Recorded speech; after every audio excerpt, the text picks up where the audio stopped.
Senator Bennett begs his party not to blow up the Senate. We'll explain with explosions. Denver begins annual sweeping tomorrow, where the city cleans out your wallet if you don't move your car. He'd like to excuse a fellow Republican from Congress next year, so he's announcing his primary challenge early. Your name here. An update on plans to rename Mile High. And the sign warns you, perhaps not everyone in this town is friendly. Next. Senator Michael Bennet still does not have a position on whether Colorado's Neil Gorsuch should join the Supreme Court. But today, Bennet said he would not join the majority of his Democratic Senate colleagues in a filibuster. Let's look at this by the numbers. A few different numbers. Democrats have the numbers they need to sustain a filibuster to hold up the Gorsuch nomination. They don't need Bennet. Republicans have the numbers they need to change Senate rules to break the filibuster and confirm Gorsuch to the high court. They don't need Bennet. The senator isn't up for re-election for 5 more years, so his own needs, politically speaking, are less immediate. You've heard about this nuclear option in the Senate again and again. So here's the deal. I'm told that politics are boring and tough to get people to care about on the news. I am also told that the TV news has to feature scary explosions in order to get people to watch. So here's politics guy Brandon Redeman with explosions. Going nuclear in the Senate is a lot less exciting than the going nuclear you're looking at right now, but it's still really important. What gets nuked in the Senate is the filibuster, the minority's best tool to hold things up. Effectively, if you don't have 60 of the 100 votes in the Senate, your vote can get held up forever. But if you go nuclear, you can get the number needed down to 51 votes, which the Republicans have right now. And here's the rich part. You only need 51 votes to go nuclear. We know because the Democrats already did it once. They went nuclear to help President Obama confirm lower court judges. The question now is whether Republicans will nuke at the highest level, the Supreme Court. President Trump says they should if they have to. That sets up another question. If we've gone nuclear for all the judges, are bills next? If so, the Senate would work a lot like the House, passing things with a simple majority. That's great when your side's in power. Not so great when they're not. For Next, I'm Brandon Redeman. Senate Majority Leader Mitch McConnell is promising that Republicans will vote by week's end, so it looks like we're only going to find out where Senator Bennet stands on confirming Judge Gorsuch if the Republicans go nuclear and end the filibuster. You know, it's about time we ask the question. Does Attorney General Jeff Sessions still hate marijuana? Is he coming for your cannabis? Colorado? The answer is yes. He absolutely still hates marijuana. And that is why Governor John Hickenlooper and the governors of Oregon, Washington, and Alaska all wrote to Sessions, warning that if he cracks down on legal recreational marijuana, it's just going to push pot into the black market. The governors warned that hurting the regulated market for marijuana could cause dangerous crime in their states as well as some neighboring states, they noted in the letter. Some of those neighboring states are red states, for whatever that's worth. All right, time to get your head in the gutter. And remember that Denver will begin sweeping the streets for the season tomorrow. Now, the city would really like us to focus this story on the benefit of clean streets and not focus on the revenue raised for the city in tickets each year, $7 million. The city really wants this to be about picking up leaves and trash and not cash, $7 million. But why choose? Get you a newscast who can do both. It's a sign, and if you disobey it, Denver will make you pay. Street sweeping starts Tuesday in Denver. 140,000 tickets were issued last year. Take just one block on one day. Day one, in fact. On the first day of street sweeping last year, 18 drivers at 4th and Sherman got tagged with a ticket. So Next reminds you, you're better off parking on the target rock than on this side of the street. We neighbors tend to look out for each other and try and help each other avoid such tickets, and it's a team effort. Harrison Phillips lives on Pearl near Center in the West Wash Park neighborhood, where 4 tickets were issued on day one last year. Public Works ticketed 2 cars in front of the same house. Neighbors warn neighbors before the city's cash-generating machine rolls through. Usually it's a note on the car tends to work the best. We've all kind of been alerted to the fact if you see a strange colored piece of paper on your car, the antenna goes up. Listen to the friendly Next mascots who are sticking their necks out for you. Day one is a doozy. Outside this apartment complex near Colorado and Alameda, 14 tickets were issued on the first day last year. Be very careful tomorrow. If you're worried that you're going to get a ticket, you can sign up for alerts from the City of Denver using its Pocket Gov app. And if the city sends you the wrong information through the app and you get a ticket as a result, you still have to pay it. And what do you think was going to happen, right? It's the city government. So cover your own apps and watch out for yourself. It's street sweeping season. Denver's second tallest building, 1801 California, is unlike the Hotel California because you can actually leave this structure.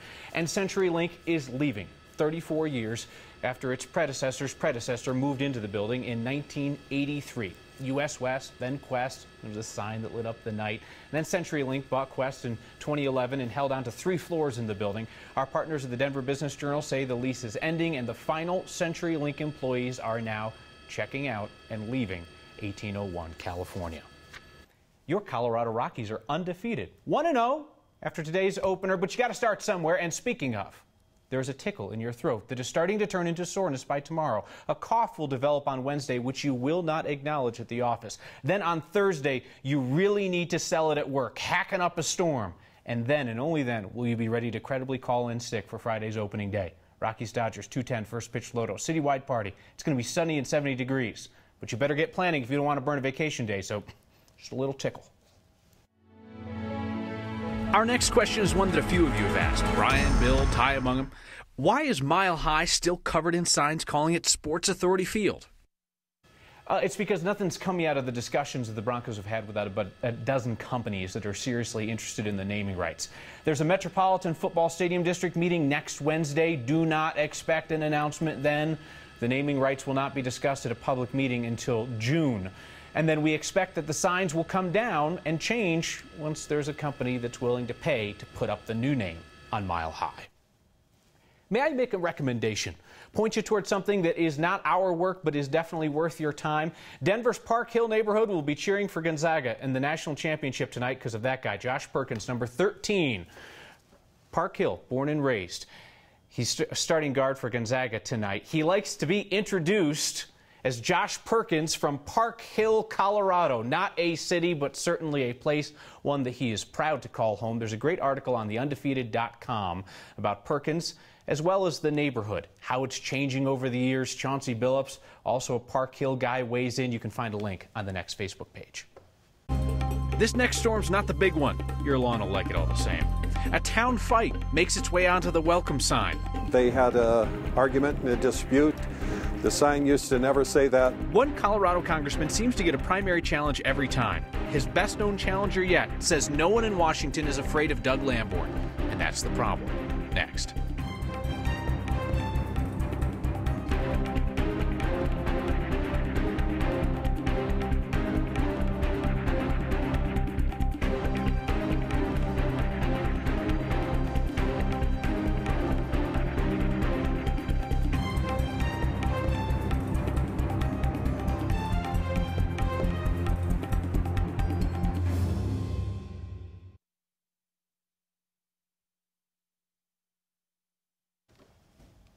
Colorado's best-known tree is no more. Tall cottonwood in Longmont that's attracted reporters and cameras lately as one family tried to save it while others complained about allergies and clogged air conditioners.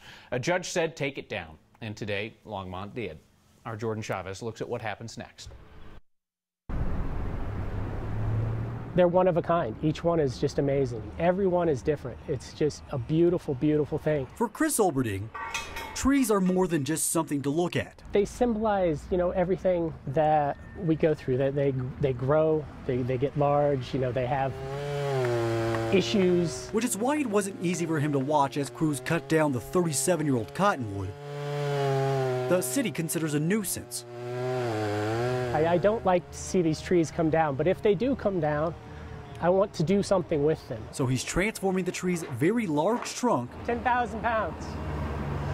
into something beautiful for the family. We're pretty devastated. Grieving its loss. I wanted to do something for the family. So yeah, it's gonna make some beautiful tables, I think. None of us could really watch it come down. It was pretty hard to see that. They're coping. It's a big loss for them. Over the last few years, Chris has learned the importance of community support. I lost my daughter a year and a half ago to cancer. And the community really came together and helped us quite a bit. And now, I'm going to make furniture out of it. He feels it's his turn to give back. If I could give them some kind of comfort. I appreciate the gesture, so we'll see. I'll leave that up to my parents. Until then, Chris will keep working to give their tree new life. I hope so. For Next, I'm Jordan Chavez. Chris tells us it'll take about a year to make those tables, so the family has some time to consider his offer. The most Colorado thing we saw today is what appears to be extreme tricycling. This is in Wrist Canyon. A photographer for the Fort Collins, Coloradoan took this photo over the weekend, posted it on Facebook saying, "We understand being serious about cycling, but that is pretty hardcore." I don't have any information for you on what appears to be an adult-sized tricycle. The back wheels appear to be modified out at some point. At least the guy is wearing a helmet. That is the most Colorado thing we saw today.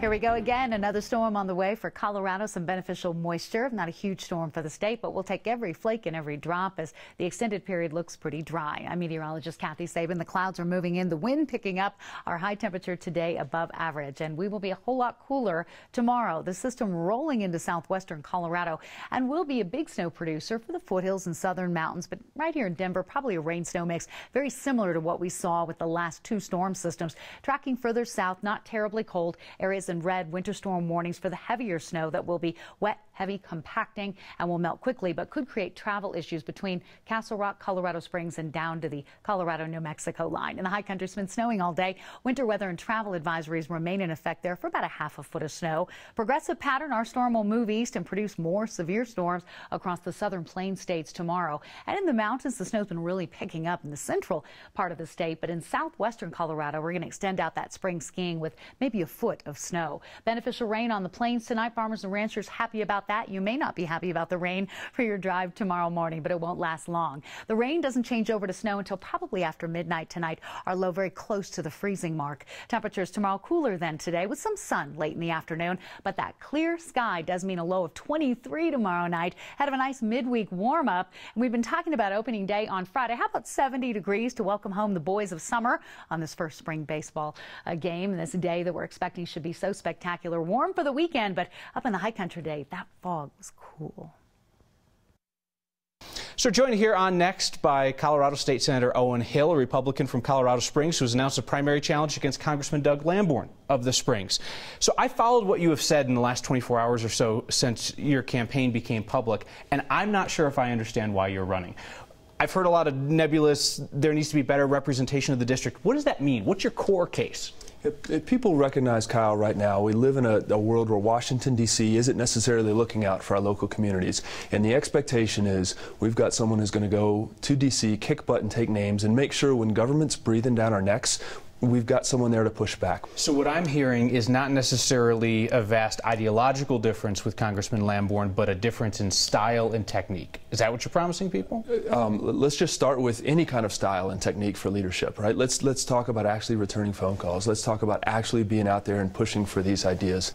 You were critical of Congressman Lamborn for not taking a public position on the President Trump Speaker Ryan plan to repeal and replace Obamacare. Congressman Lamborn said that he was undecided. Where would you have been, yes or no, on that? I would have made sure our voice was heard. If we are repealing the individual mandate, if we're repealing this idea that government can force us to buy health insurance, and they're freeing us up to buy across state lines, absolutely, I support it. State legislature, this session, you have successfully brought two bills that have legalized switchblades and ballot selfies. So if you wanted to pose with your completed ballot and a switchblade, you could. That is now legal in Colorado. You have not suggested crossing them up, but are those pressing issues, or are those just issues that get you a lot of attention? You know, the switchblade was a neat one. I expected no attention on that one. For 3 years, I've had a constituent, a retired master sergeant, saying, "Owen, we need to do something about this. Owen, we need to do something about this." And I asked the very same question you did, Kyle. But he was persistent, and I said, "You know what, John, let's do it. You know, what the hell, let's go try this thing." And next thing we know, the governor's signing it. It is testimony to the fact that the system still works. You know what I'm getting at, though. Are you interested in doing the tough behind-the-scenes work or the fun, flashy work? Oh, I mean, right, we could talk about the important work we've done on the future of self-driving car technology, of equalizing funding for charter schools. You know how much work has gone into that. Important work on the budget, year after year. How do we peel back regulations? So every single year we're going to do some big things, and every single year we're going to do some things that are maybe a little bit more close to home. State Senator Owen Hill, who has announced a primary challenge against Congressman Doug Lamborn of Colorado Springs. Thank you so much for stopping by. Feel free to come back. Kyle, thanks so much for taking time today. Appreciate it. Welcome to Keenesburg. Don't start a fight, or you might get mentioned on the welcome sign too. And next viewers prove these rocks are everywhere and no one is safe.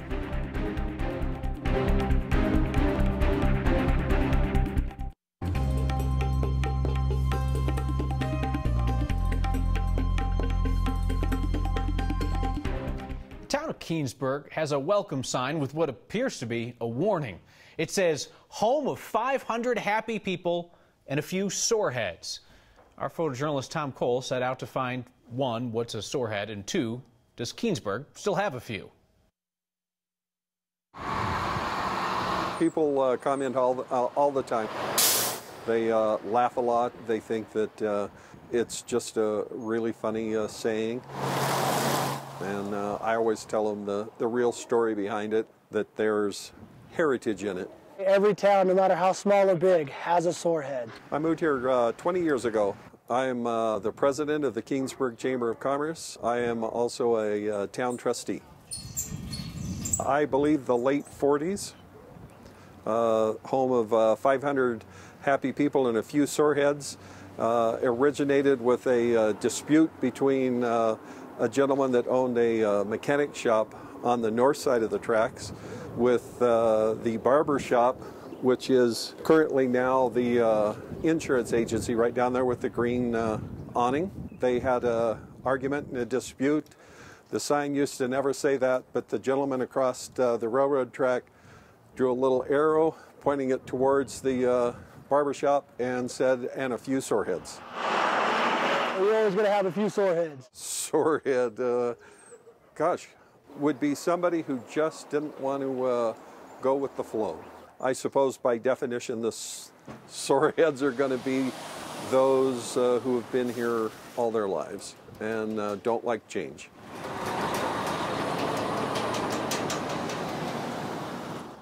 Yep, there are a couple in every town. We would love for you to point us to a place with a story that few people know, and we'll go ahead and share it with the rest of Colorado. You can email next@9news.com or get our attention with the hashtag HeyNext. So we all thought that removing the Target rock had rid the world of all of its dangers, but no. Cheryl Garcia sent us this from her visit to the downtown aquarium. She said she was inspired by the saga of the Target rock. Cheryl said, we're just not safe anywhere. It's a dangerous world out there, Cheryl. Dangerous world. Despite the old weather cliche, we will take you someplace in Colorado that definitely did not need the moisture. And your feedback next.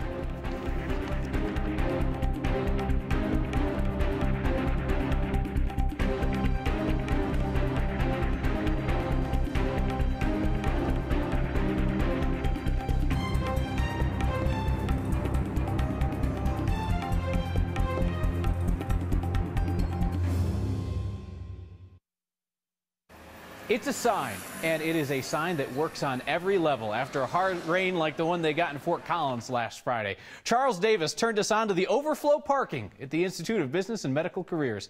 I would like to think that Charles had seen this sign for months and just waited for a good rainstorm to go back and take the picture, because that's what I would do. You can send us the signs that make you look twice next@9news.com or tweet with the hashtag HeyNext. Your feedback to finish. Marcus DeVita says, hey, next, RTD 8 line's working today. First trip on the train, it was quite enjoyable. That's the thing, Marcus. Part of the time, it works all the time. Macy Krasniski says, thank you for pronouncing Gonzaga correctly. Unlike half the broadcasters out there, I am sorry that I butchered your last name, Macy. Don't know what to do about that. And Michelle Coffer-Laughlin says, thank you for making 6 to 6:30 a highlight of my day. That is most kind. We'll see you next time.